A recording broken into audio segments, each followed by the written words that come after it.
दूसरी तरफ आपको बताएं कि नायब वज़ीर आज़म इसहाक डार कहते हैं मुल्क के साथ गद्दारी करने वालों का अंजाम भयानक होता है। बानी PTI ने रेड लाइन क्रॉस की, पाकिस्तान की सलामती और सिक्योरिटी इदारों पर वार किया। इस हद तक जाकर उन्होंने अपने लिए कोई गुंजाइश नहीं छोड़ी। कहा कि 2017 में सियासी अदम इस्तेहकाम ना आता तो आज ये मुल्क माशी कुव्वत बन चुका होता।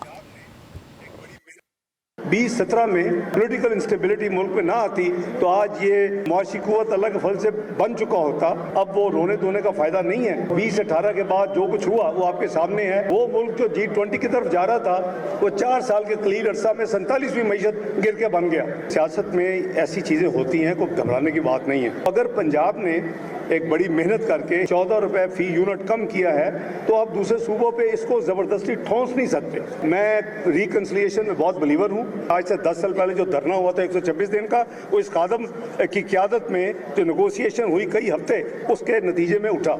एक चीज़ है जो कि रेड लाइन है, वो है कि पाकिस्तान की सलामती पे वार, सिक्योरिटी इदारों के ऊपर वार। उस हद तक चले जाएंगे तो मैं समझता हूँ कि अपने लिए कोई गुंजाइश नहीं छोड़ते। बार बार वो जो पुराना तरीका है ना जी 2014 वाला, वो अब नहीं होने दिया जा सकता। ये कोई बिजली की तरह switch on switch off button नहीं होता इकोनॉमी कि आप इसको दबाएं तो ये ठीक हो जाएगा, इसको बंद करें तो बंद हो जाएगा। ये नहीं है। मुल्क को G20 में शामिल होने दें।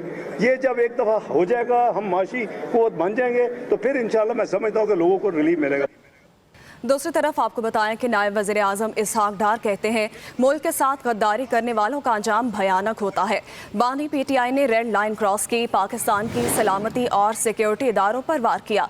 इस हद तक जाकर उन्होंने अपने लिए कोई गुंजाइश नहीं छोड़ी। कहा कि 2017 में सियासी अदम इस्तेहकाम ना आता तो आज ये मुल्क माशी कुव्वत बन चुका होता। 2017 में पॉलिटिकल इंस्टेबिलिटी मुल्क में ना आती तो आज ये मुआशी कुव्वत अलग फल से बन चुका होता। अब वो रोने धोने का फायदा नहीं है। 2018 के बाद जो कुछ हुआ वो आपके सामने है। वो मुल्क जो G20 की तरफ जा रहा था वो 4 साल के कलील अरसा में 47वीं मईशत गिर के बन गया। सियासत में ऐसी चीजें होती हैं, कोई घबराने की बात नहीं है। अगर पंजाब ने एक बड़ी मेहनत करके 14 रुपए फी यूनिट कम किया है तो आप दूसरे सूबों पे इसको जबरदस्ती ठोंस नहीं सकते। मैं रिकंसिलिएशन में बहुत बिलीवर हूँ। आज से 10 साल पहले जो धरना हुआ था 126 दिन का, वो इस कादम की क़यादत में जो नेगोशिएशन हुई कई हफ्ते, उसके नतीजे में उठा। एक चीज़ है जो कि रेड लाइन है, वो है कि पाकिस्तान की सलामती पे वार, सिक्योरिटी इदारों के ऊपर वार। उस हद तक चले जाएंगे तो मैं समझता हूँ कि अपने लिए कोई गुंजाइश नहीं छोड़ते। बार बार वो जो पुराना तरीका है ना जी 2014 वाला, वो अब नहीं होने दिया जा सकता। ये कोई बिजली की तरह switch on switch off button नहीं होता इकोनॉमी कि आप इसको दबाएं तो ये ठीक हो जाएगा, इसको बंद करें तो बंद हो जाएगा। ये नहीं है। मुल्क को G20 में शामिल होने दें। ये जब एक दफ़ा हो जाएगा, हम माशी कुव्वत बन जाएंगे तो फिर इंशाल्लाह मैं समझता हूँ कि लोगों को रिलीफ मिलेगा। दूसरी तरफ आपको बताएं कि नायब वज़ीर आज़म इसहाक डार कहते हैं मुल्क के साथ गद्दारी करने वालों का अंजाम भयानक होता है। बानी PTI ने रेड लाइन क्रॉस की, पाकिस्तान की सलामती और सिक्योरिटी इदारों पर वार किया। इस हद तक जाकर उन्होंने अपने लिए कोई गुंजाइश नहीं छोड़ी। कहा कि 2017 में सियासी अदम इस्तेहकाम ना आता तो आज ये मुल्क माशी कुव्वत बन चुका होता। 2017 में पॉलिटिकल इंस्टेबिलिटी मुल्क में ना आती तो आज ये मुआशी कुव्वत अलग फल से बन चुका होता।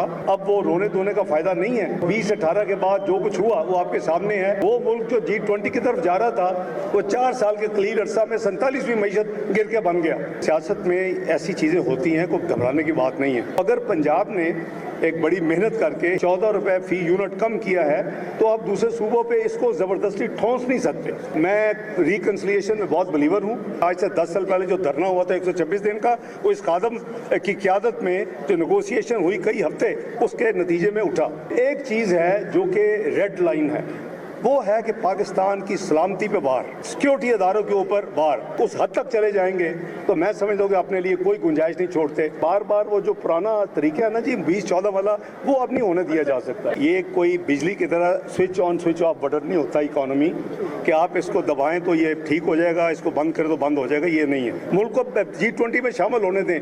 ये जब एक दफ़ा हो जाएगा, हम माशी कुव्वत बन जाएंगे तो फिर इंशाल्लाह मैं समझता हूँ कि लोगों को रिलीफ मिलेगा।